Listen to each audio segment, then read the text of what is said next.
SCP-1234, Object Class Keter.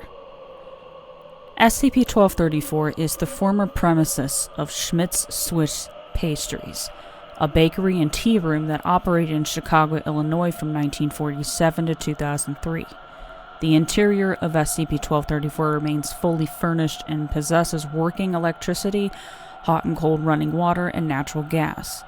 SCP-1234's ovens and kitchen equipment remain fully functional, though appearing to be in a severe state of disrepair due to age and neglect.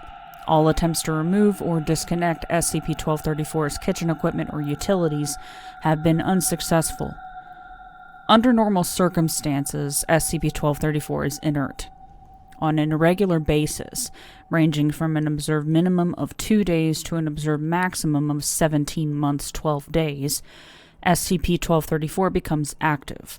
Prior to becoming fully active, SCP-1234 exhibits a warm-up period, lasting from 12 to 36 hours. Phenomena indicating the onset of an SCP-1234 event include heavy electromagnetic fluctuations within a 100-meter radius of Site-602, interference and malfunctioning of monitoring equipment, electrical blackouts, brownouts on the city block Site-602 is located on, lights and electrical devices within SCP-1234 activating and deactivating spontaneously, unexplained disappearances of humans and animals within a 300-meter radius of Site-602, SCP-1234 will become fully active within no more than 36 hours of the commencement of the warm-up phase. To date, active phase has always initiated between the hours of 2300 and 3:30 local time. Once fully active, SCP-1234's windows become fully opaque.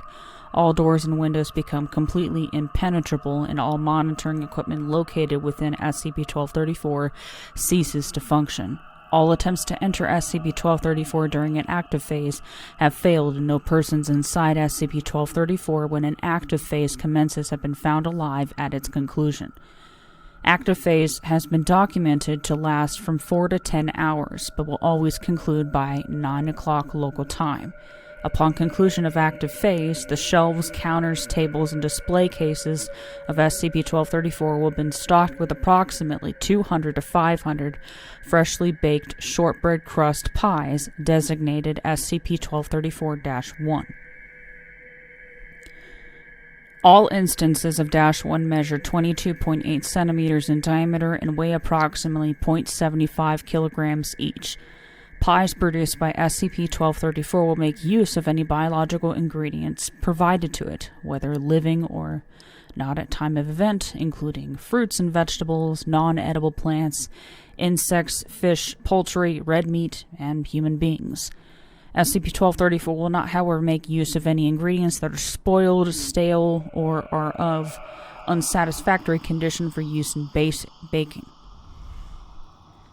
Instances of -1 will not be recycled into new instances when a new event begins.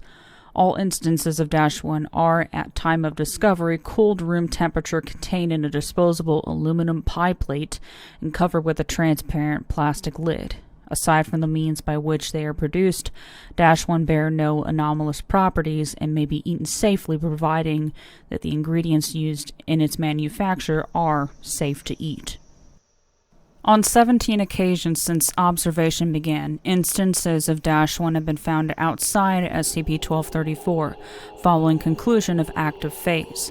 On all such occasions, the pies were found on the shelves of supermarkets, convenience stores, and other food vendors within 5-kilometer radius of SCP-1234, and had been labeled with a UPC readable by the vendor's point-of-sale system.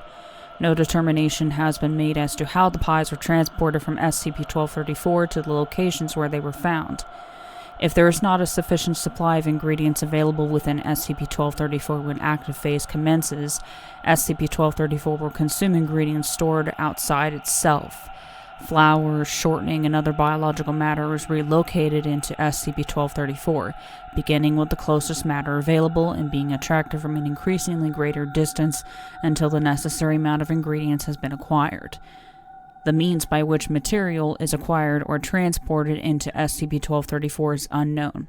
Due to the population density of the area in which SCP-1234 is located, no uncontained events have been allowed to occur since containment began. Foundation containment of SCP-1234 began in 2006, following several reports of dozens of persons and animals disappearing within the downtown Chicago area. Local police traced the disappearances to the neighborhood in which SCP-1234 is located. Upon noticing an unusual scent emanating from the abandoned storefront now identified as SCP-1234, police breached the front door and discovered approximately 7,300 instances of -1 within, many of which were several months old and had spoiled. When police attempts to determine the identity of the persons responsible reached a dead end, a police liaison contacted the Foundation, which assumed jurisdiction, and following an additional event, which resulted in several more disappearances, placed SCP-1234 under containment.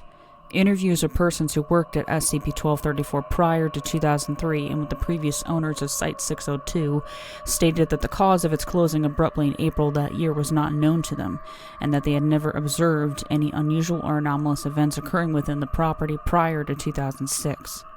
Special Containment Procedures. Ownership of the building housing SCP-1234, designated Site-602, is currently held by a Foundation front company. All other former tenants of Site-602 have been evicted. The Foundation is to liaise with local government and business interests to prevent any attempts to purchase, redevelop, or condemn Site-602. Plainclothes security personnel are to monitor SCP-1234 when inactive to prevent unauthorized access. Electronic monitoring equipment is to be installed in SCP-1234 and throughout Site-602.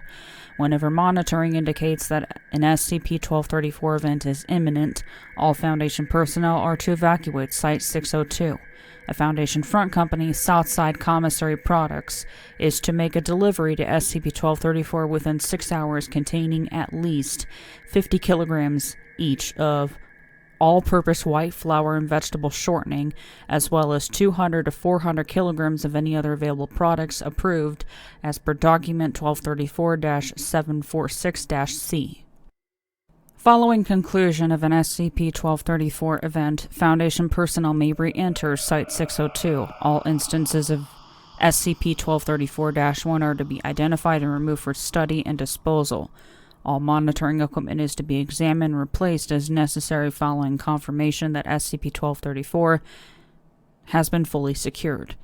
Concurrent to re-entry, Southside Commissary Products shall canvass all purveyors of baked goods within a 5-kilometer radius of SCP-1234 and confiscate any uncontained instances of -1.